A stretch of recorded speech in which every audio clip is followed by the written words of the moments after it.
Hello दोस्तों, मैं हूं आपका होस्ट गोस्ट। और सब जानते हैं, और इसलिए टाइम वेस्ट करे बिना वीडियो स्टार्ट करते हैं। आज की वीडियो में हम जानेंगे कि बिन्स को अपना पाप क्यों नहीं बनाना चाहिए, और बिन्स मादरचोद क्या चीजें हैं, एक मर्चेंट बिन को किस तरह देखता है। ठीक है, बिन्स गार्डिंग के मेथड की बैकबोन किस तरह है, और बिन्स क्यों मैटर करते हैं। इसके साथ साथ पहले बताते हुए वीडियो कंटिन्यू करते हैं कि ये वीडियो टोटली एजुकेशनल पर्पस के लिए है।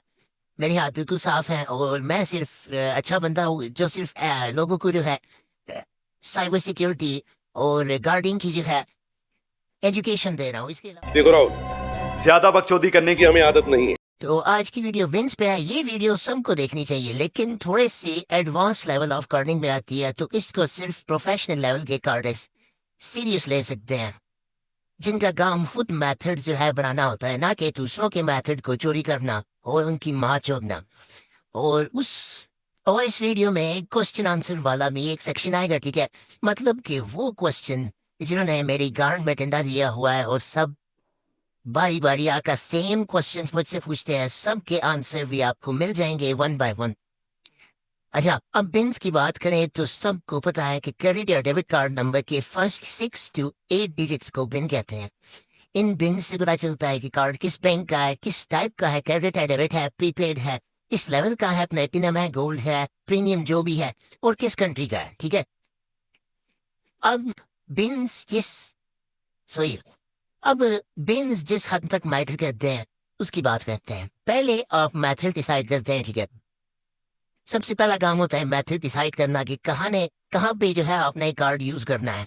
अगर आप मेरा टिकटॉक वाला मेथड देखें, जिसमें मैंने बोला है कि यूएस के नॉन बीपीवी कार्ड जो है वो यूज करने हैं, इसलिए आप सीसी शॉप पे अगर जाते हैं, ठीक है, या वेंडर से लेते हैं, तो आप सीसी शॉप पे जाके यूएस के नॉन बीपीवी लिख के सर्च करेंगे, और उन बिन्स के जो कार्ड्स होंगे वही आप यूज करेंगे।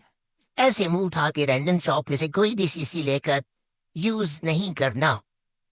एंड मेरा मेथड में नए मेथड में जो बताया हुआ है कि बिन उसी दिन का कार्ड वर्क करेगा, तो मतलब यही है कि वही दिन का कार्ड वर्क करेगा।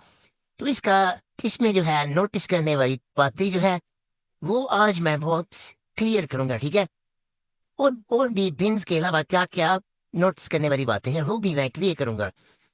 अच्छा, ये तो सब ओरल नॉलेज हो गया, ये पहले भी मैंने सिखाया हुआ था। अब जाते हैं डीप उन चीजों में, उन चीजों जिनको समझने की जरूरत है एज अ प्रो कार्ड। ठीक है, हर कार्ड के फर्स्ट डिजिट को MII कहते हैं। MII stand for major industry identifier. हर कार्ड नेटवर्क का जो है अपना अपना MII होता है, जो कि हमारे लिए गोल्ड माइन की तरह है। मैं थोड़ी सी एग्जांपल देता हूँ। एयरलाइन, फाइनेंशियल और इंडस्ट्री असाइनमेंट्स, ये एक होगी। ठीक है, दूसरी बैंकिंग एंड फाइनेंशियल, जिसमें मास्टर कार्ड, वीजा आते हैं। ट्रैवल और इंटरटेनमेंट थर्ड पे आती है, जिसमें MX कार्ड को आ जाता है। और टेन पेट्रोलियम, और फोर्थ पे और फिफ्थ पे टेलीकम्युनिकेशन पे। ठीक है, बाकियों को बड़ी बातें हैं, लेकिन इनको जानने से कार्ड के लिए आसानी बहुत हो सकती है। ठीक है, for example MX card start होता है 3 से। इसकी लिमिट जो है हाई होती है, और सिक्योरिटी काफी रिस्ट्रिक्ट होती है, स्ट्रिक्ट होती है। ठीक है, इसलिए MX से दूर रहना चाहिए। ठीक है, एज अ कार्ड जो है MX को हाथ ही नहीं लगाना। MX की लिमिट बेशक, मतलब अब आपने कार्डिंग के थ्रू, मतलब कि कार्ड्स ने बुगाटी थोड़ी बाई करनी है ऑनलाइन, मतलब या फिर क्या नाम है कोई आइलैंड थोड़ी परचेज करना है। इतनी बड़ी लिमिट का क्या करना है हमें। ठीक है, एक एक क्या नाम है 100K 10K से ज्यादा 100K लिमिट 1 मिलियन तक लिमिट इनकी होती है। ठीक है, MX स्टार्ट थी, तो इसे तो मतलब कि इसे तो देखना ही नहीं है। ठीक है, आगे अगर वीजा और मास्टर कार्ड की बात करें, तो ये नजरों से बच के जो है इजीली कार्ड यूज कर सकते हैं। बट बिन्स इस टाइम चेंज हो रहे हैं। ठीक है, पहले बिन्स 6 डिजिट के हुआ करते थे, अब इश्यूज भी ज्यादा हैं, प्रोडक्ट भी ज्यादा है, और इसलिए बिन्स 6 से अब 8 डिजिट्स पे मूव कर रहे हैं। ठीक है, लेकिन कार्ड्स के लिए इसमें बैड न्यूज है। बैड न्यूज अब कैसे है, क्योंकि फ्रॉड इस चीज के बदलने से फ्रॉड डिटेक्शन सिस्टम और पेमेंट गेटवेज का जी है वो भी बदलना इक्वल है। ठीक है, दोनों चीजें एट अ टाइम ही बदलती हैं। ठीक है, at a time exactly at a time तो नहीं बदलती ठीक है, क्योंकि कुछ पिछले सिस्टम्स पे मतलब 6 डिजिट्स पे वर्क कर रहे हैं और कुछ 8 को देखते हैं। इसीलिए ये चीज जो है इनकॉन्सिस्टेंसी क्रिएट करती है, ठीक है। एक ग्रे एरिया क्रिएट हो जाता है, ठीक है। ग्रे एरिया मीन्स के अनडिफाइंड सिचुएशन, ठीक है। लेकिन जैसा कि मैंने बताया है कि जहाँ पे ग्लिचेस और इनकॉन्सिस्टेंसी होती है, या जिसे अनडिफाइंड सिचुएशन में नाम दिया है, ठीक है, यहाँ पे आ जाए, यहाँ पे क्लेवर और प्रो कार्टर्स जो बनते हैं वो फायदा उठा लेते हैं। लेकिन अगर वो एहतियात या ना करे और क्या नाम है इग्नोर कर दे इस चीज को, तो वो नुकसान भी उठा सकते हैं, ठीक है। इसी तरह इस टाइम पे आई मीन 2026 का हाफ अभी चल रहा है, ठीक है। तो इस टाइम पे प्रो कार्डर्स के लिए बिंद को स्टडी करना जो है बहुत लाजमी चीज है, क्योंकि इस चीज से हमें ये पता चल सकता है कि बिन्स के कार्ड कि इस बिन कार्ड जो है डिक्लाइन क्यों हो रहा है, ट्रांजेक्शन फेल्ड क्यों हो रही है। और सबसे इम्पोर्टेंट चीज ये आपको हेल्प करता है कि कौन सा कार्ड किस मर्चेंट या किस स्टोर पे परफेक्टली वर्क करता है, किस बिन का कार्ड, ठीक है, जो कि आपकी सक्सेस के चांसेस जो है काफी ज्यादा बढ़ा देता है। अब बात करते हैं मर्चेंट्स बिन को कैसे देखते हैं राइट नाउ इन 2026 में, ठीक है। 2026 में मर्चेंट्स बिन को कैसे देखते हैं। मर्चेंट्स क्या होते हैं, वही क्या नाम है जो कि क्रेडिट कार्ड की पेमेंट्स को एक्सेप्ट करते हैं, ठीक है। कार्डिंग की फील्ड में मर्चेंट्स को ही नहीं कहते हैं, ठीक है। मतलब मर्चेंट इस कॉन्टेक्स्ट में जो है वही बिजनेस होते हैं जो कि क्रेडिट डेबिट कार्ड की पेमेंट्स को एक्सेप्ट करते हैं। अब मर्चेंट्स जो है वो बिन्स को जस्ट एज अ नंबर नहीं देखते, ठीक है। उनके लिए ये इंफॉर्मेशन की एक लाइब्रेरी है, ठीक है, जो कार्ड के लिए सक्सेस का टिकट और फेलियर का टिकट भी बन सकती है। मर्चेंट्स को मिलते हैं high quality beans payment service providers की तरफ से, ठीक है। ये स्पेशल बिन्स की एक यानी कि कह सकते हैं कि बिन्स की एक डेटाबेस मिलती है, और ये किसी कचरे की एक्सेल फाइल नहीं होती। ये यहाँ पे होते हैं रेगुलरली अपडेटेड बिन्स, बड़े बड़े companies visa and master card के थ्रू जो अपडेटेड होते हैं, ठीक है। हाई क्वालिटी किस नजरिए से मतलब वो भी मैं आपको बताता हूँ किस नजरिए से इन्हें हाई क्वालिटी कहा जाता है। ऑथराइजेशन रेट जो है पहले नंबर पे चीज आती है, ठीक है, ये इंपॉर्टेंट है। ऑथराइजेशन या ऑथराइज कहते हैं अप्रूव होने को, ठीक है, इजाजत को, परमिशन मिलने को। कुछ बिन्स के ऑथराइजेशन रेट होते हैं 95% तक, मतलब के उस बिन के कार्ड्स की पेमेंट कंप्लीट होने के चांसेस 95% है। और कुछ के ऑथराइजेशन रेट कचरा से होते हैं, मतलब के 40% तक। 2026 में की कार्डिंग में जो है अभी इस टाइम पे प्रीपेड कार्ड की ऑथराइजेशन रेट्स जो है लो है, ठीक है, यानी कि लो एज 40% तक कह सकते हैं, ठीक है, क्योंकि इनमें ज्यादा बैलेंस भी नहीं होता, अथॉरिटी भी इतनी ज्यादा नहीं होती।